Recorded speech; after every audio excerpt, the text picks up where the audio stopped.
This is FYI News 13, brought to you by SSPTV and the Hazleton Standard Speaker. For your information, a local group is trying to bring more people to downtown Hazleton. We'll tell you their idea.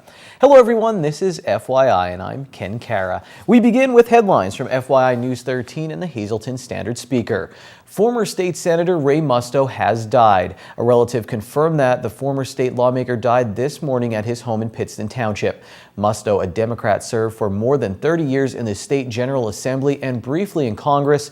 Shortly after his retirement in 2010, he was indicted on charges that he accepted $35,000 in cash, free construction services, and gifts in return for using his influence to secure state funding for development projects. His trial was repeatedly postponed as he battled liver disease. He was declared not competent to stand trial by a federal judge in January and was released from federal custody earlier this month when his health worsened. His death was confirmed by his niece, former Luzerne County District Attorney Jacqueline Musto Carroll. Ray Musto was 85 years old. The administration building at Penn State Hazleton will now be known as Pasco L. Shivo Hall. An official ceremony to mark the naming took place this afternoon. Among those in attendance, Rodney Erickson, the president of Penn State University. Today's event came in recognition of Shivo's recent $1 million gift to the campus to create a scholarship endowment for campus students. We will have much more on today's announcement tomorrow, right here on FYI. An investigation is underway into an apartment fire in Tamaqua. The flames broke out around 10:30 last night in a second-floor apartment at 14 West Broad Street. The fire was already extinguished when firefighters arrived. After extinguishing the flames, officers who had just completed methamphetamine training found many items consistent with cooking meth. Police identified the residents of the apartment as 21-year-old Kelsey Anderson and 33-year-old Thomas Heiser. Police said they have not yet been located. Fire damage to the building was minimal and tenants were allowed to return to their apartments. The building also houses Marie's check cashing on the first floor. Hazleton's top cop says he does not have enough police to curb prostitution in the city. Police Chief Frank DeAndrea's comments came in response to concerns that were voiced at a recent city council meeting that happened earlier this week. You can read the entire story in today's edition of the Hazleton Standard Speaker. Speaking of the Speaker, here's a little preview of Friday's edition. Tomorrow, they will have full coverage of Penn State President Rodney Erickson's visit to Penn State Hazleton for the administration building naming ceremony, and they will have a story on the passing of Senator Ray Musto. That and more in Friday's Standard Speaker. Lisa Sugart is checking in now, and she's with two young women who have some big ideas for downtown Hazleton, but they're looking for some help. Today, I'm pleased to be joined by two members of the Board of Directors for Hazleton Power, and to my left is Lauren Vito, and to my right is Ann Vinatieri-Bowder. I'm going to start with you, Lauren. We're talking about some exciting new things happening in the downtown. First of all, for anybody who's watching, what is Power? Hazleton Power is a group of young professionals in the area looking to make a difference. We have a lot of potential and a lot of good ideas that we're looking to bring to the area, and all of this will connect and go forward with the help of our local community and reaching out and participating in the events that we're going to initiate, and just get out and get involved. You know, we care because we live here too, and we're part of hopefully the bigger picture that we're looking to portray down here, and just let people know of all the good things that are happening downtown. And there is more good than there is bad, and we're looking to initiate that and show people the positive. Absolutely, and to help bring that point home, there's a special event you are possibly looking at creating, which would be kind of like a small business Saturday, which is perfect because if anybody knows Lauren, they know Frankie's Pizzeria is synonymous with the Vito family because they own it. So you are a small businesswoman in the downtown. So yes. How important is this?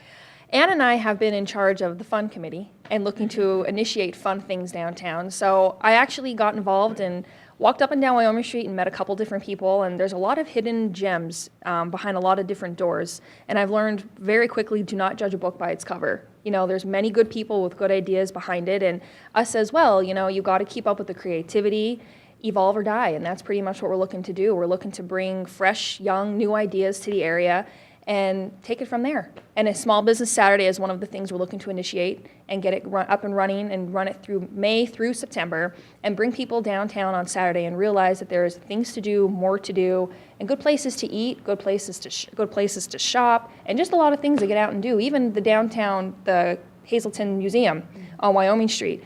Ann's really kicking some butt and getting some good events going and different people walking through there. And without people getting together and joining together and moving it forward, it's going to be a hard thing if we don't have everyone's cooperation.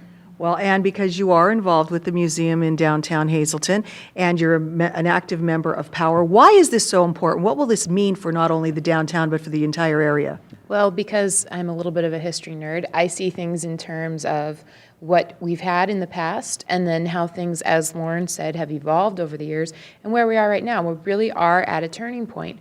And because of that, I believe that something like Power, coupled with different organizations like restaurants, clothing stores, academic institutions, museums, et cetera, arts, the Art League, all these sorts of things that are going on right now downtown, this is perfect. Like I said, the crossroads, we're going to propel forward, and I think it's absolutely key that right now we move. That's why I think getting local businesses involved and not just saying, oh, this is drudgery, this is some sort of initiative we're doing, let's kind of go through the paces, but really saying, hey, how can we approach it on a family level, a business level, kids and parents getting involved, business owners sharing ideas. I think it could really propel things forward for our community and what's going on downtown right now. So. Very good. I like the idea. It sounds great. And now, to wrap it all up, we want to tell everybody when they should come out and when the meeting is and where. We're actually going to have a meeting this Monday coming up, April 28th at 7:30, down at Frankie's Pizzeria. We want you to bring your good ideas, your bad ideas, and really sit down and hash out what we think is going to work for maybe me, but not for someone else, and vice versa. And it's an open call meeting for all the downtown business owners. No matter what you have, no matter the face of your store, we're looking for you to come out and get involved and help us take this to the next level. All right, ladies, thank you so much for coming in. Again, come on out, brainstorm with these young ladies, and help them make the downtown area an even better place to be. Reporting for FYI, I'm Lisa Sugart. For the record, I love working and eating in downtown Hazleton. Now, from the desk of the Hazel Township Authority, some 53 new households that will be connected to an upgraded and expanded sewage system in the Green Ridge section of the township could pay an estimated $1,500 tap-on fee. A project manager overseeing the expansion made the announcement at an informational workshop yesterday. The tap-on fees are subject to bidding and final construction costs. Coming up next on FYI, we go dancing with Janine in our Drama in Motion segment. And a little later, we talk with the Sharks and the Jets at Marion Catholic High School as they get ready for their spring play.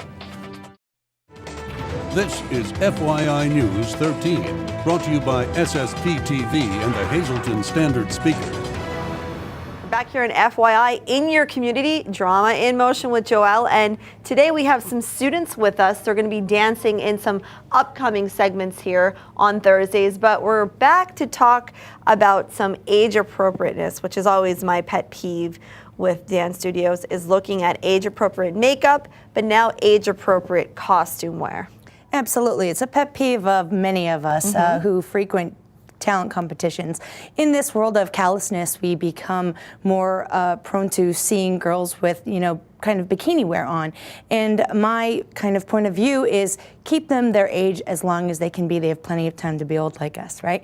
So keep them, well, me. I would never hear that. She just called me old. Never. What I'd like to do is keep them covered, keep them looking mature, yet keep them looking their age. And it's really important to be careful of makeup. Keep away from red lips, keep away from big, huge, colorful eyes. As long as they look like they have their features covered for makeup and they have beautiful costuming, that's all that matters. They don't have to be, scantily clad to look like a good dancer. In the fashion world, we're seeing less and less clothing, and we're seeing that this is a popular thing to do. When that gets attention, sometimes our daughters and the girls out there are misrepresented on how they should actually be dressed appropriately. Absolutely. You do not need to be dressed that way in order to be popular. Right. All right. So respect yourself, it's always told. And, you know, you're going out there to show your dance moves, not to be focused on these kids' On your bodies. Absolutely. All right. Next week, say hello, ladies. We're going to be talking to some of these beautiful ladies, and look how beautiful they are dressed in their costumes. And join us every Thursday if you want to talk about dance. You can invite all your little girls, either your daughters or your nieces, to sit down and watch us here every Thursday on FYI. Time now for FYI News 13 weather.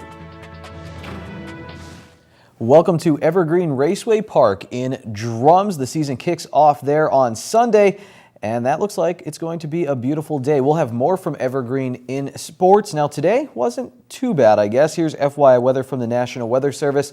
Tonight will be partly cloudy with a low around 34. For Friday, expect showers mainly after 5 p.m. The high will get up near 59. Friday night, showers again are likely, and that will be before 11 p.m. The low around 41. For Saturday, another chance of showers, 30% chance. Mostly sunny after that, though, with a high near 59. Saturday night, partly cloudy with a low around 36. Sunday looks really nice, mostly sunny with a high near 55. That's opening day for Evergreen Raceway Park. Sunday night, partly cloudy with a low around 34. Monday will be mostly sunny with a high near 56. Monday night, there is a chance of showers, 30%.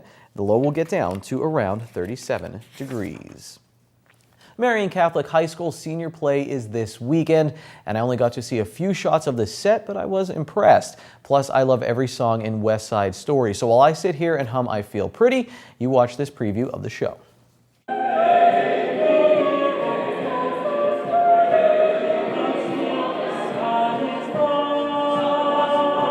West Side Story is a long-standing Broadway classic that was written by Arthur Lawrence, Stephen Sondheim, and Leonard Bernstein that takes place on the west side of New York City in the last days of summer of the year 1957. It revolves around the love story of Tony and Maria, and since this is a modern adaptation of Romeo and Juliet, it is about their star-crossed love, Tony being an American and Maria being a Puerto Rican girl. And the whole story revolves around their love, their struggles, trying to stay in love despite the differences of their cultures and the harsh prejudices that were going on at that time. And it's really just a story of how love can conquer truly anything, and that there is a place for everyone in the world. We put a lot of work into it. It's our senior class, and we really bonded and had a chance to make this show the best it could possibly be. It was a lot of fun. I mean, it was a lot of work too, but you got to spend time with people you don't normally talk to and make new friends, even though it's the end of the school year. When I taught all these kids when they were juniors, and I could see the talent emerging, and I thought, well, if I could get 30 guys, I'm going to do West Side Story. And I got 30 plus. So we have 70 kids in the cast, plus 10 or more backstage. The senior class is 92, so there's maybe 8 that aren't involved in the play. We put a lot of work into it, and we want to be able to show it to as many people as we can because we're really proud of what we did. Our show is going to be April 25th and 26th, Friday and Saturday, both at 7. And on Sunday, the 27th, it's going to be at 2 o'clock. Well, you could buy tickets at the door. Reserve tickets are $10. Students are $5, and adults are $7. It's a great show. You should really come see it. And working with kids that have no theatrical experience to see what they're doing. This is a very hard show to do. Most high schools don't do West Side Story. The music's hard, the script, they have dialogue, they have dance, they have everything, and they learned it. And maybe a handful of kids had theatrical experience before. All right, so check out the Marian Catholic Senior Play. It was very hard shooting video at the Standard Speaker Used Book Sale at the Laurel Mall because there were so many people there this afternoon. If you are looking for a certain title, I would suggest getting to the Laurel Mall right now. DVR the rest of FYI.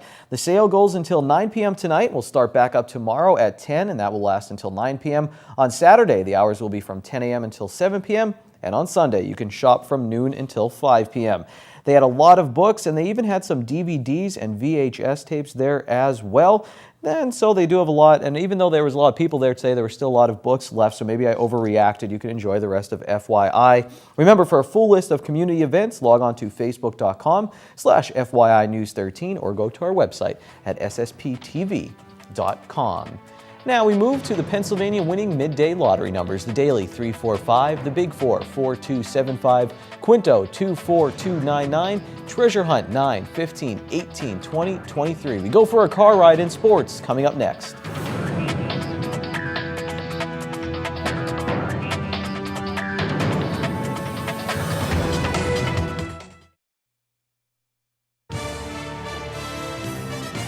This is FYI News 13 Sports.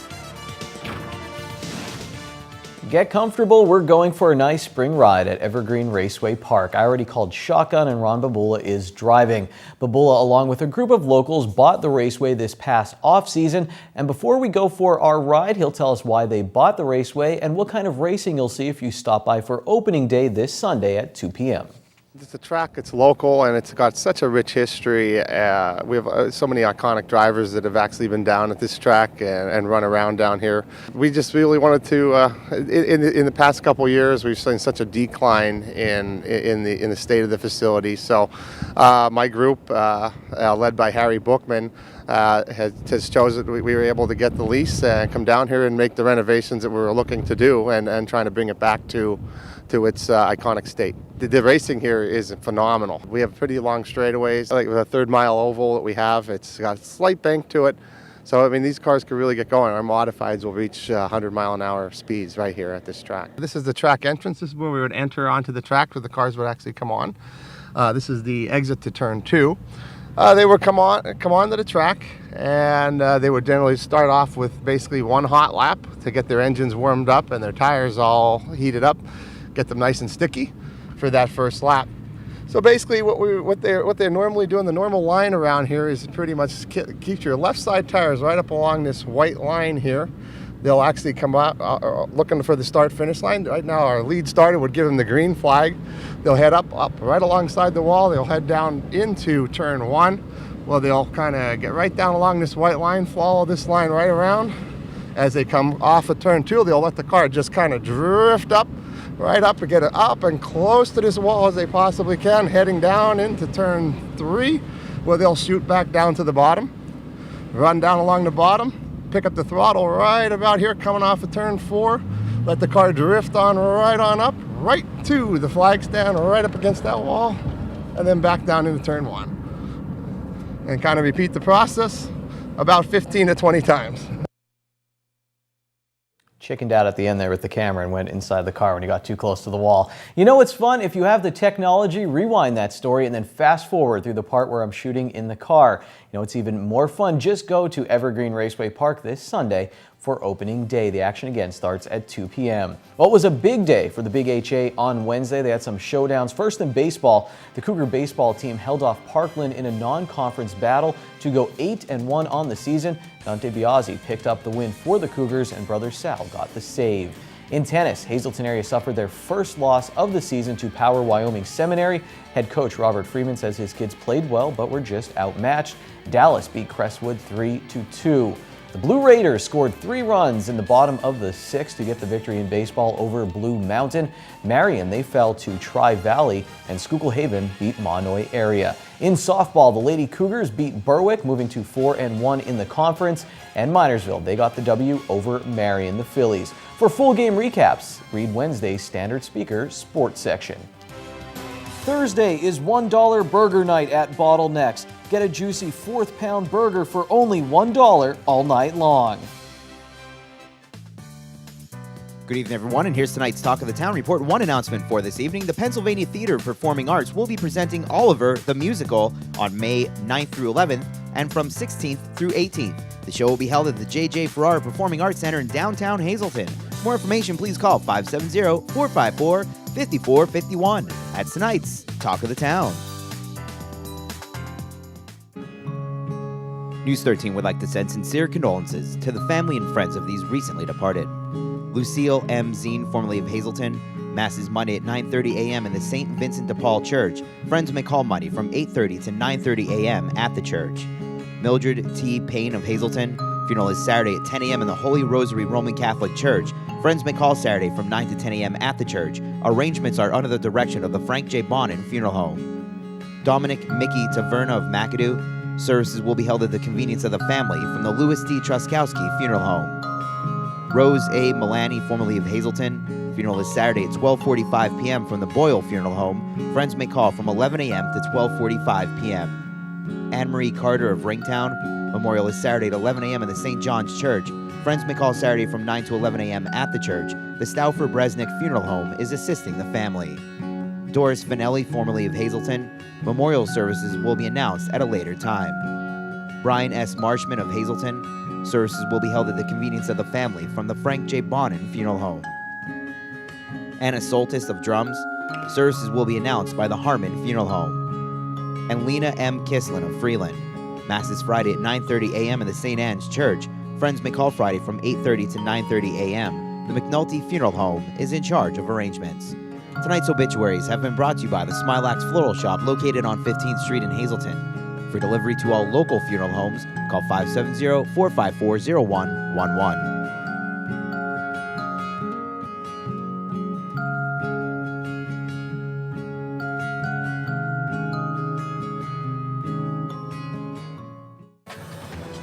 Attention pay-per-view subscribers, if you see your name right now on News 13, you have 13 minutes to call in and win a free movie from Service Electric Cablevision. Our winner tonight is Cricket Led Lee of Mountaintop. Cricket, if you're watching, give us a call right now, 570-459-9813 to win your free movie.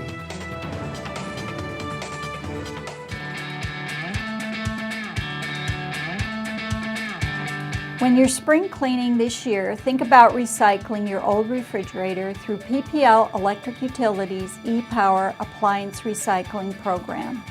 If you're keeping a spare refrigerator in the garage or basement to cool a few drinks, you could be spending an extra $150 a year on energy bills. Under our e-Power Appliance Recycling Program, you'll get paid $35 for recycling your inefficient refrigerator or freezer. The appliances must be in working condition and be between 10 and 30 cubic feet. Recycling a single outdated refrigerator has the environmental impact of removing 2 cars from the road for a year, and recycling repurposes more than 188 pounds of materials such as foam, glass, and metal for future use. When you recycle your refrigerator or freezer, we'll also pick up working window air conditioners for $10.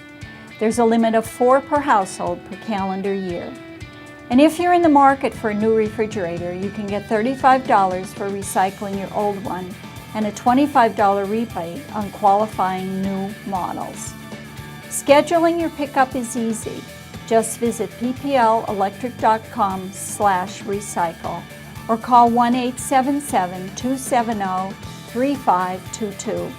We hope you take advantage of the e-Power Appliance Recycling Program and our other e-Power rebate programs to help you save energy and money.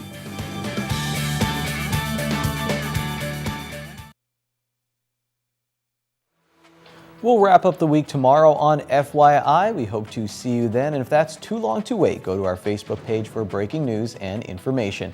Until tomorrow, take it easy, everyone.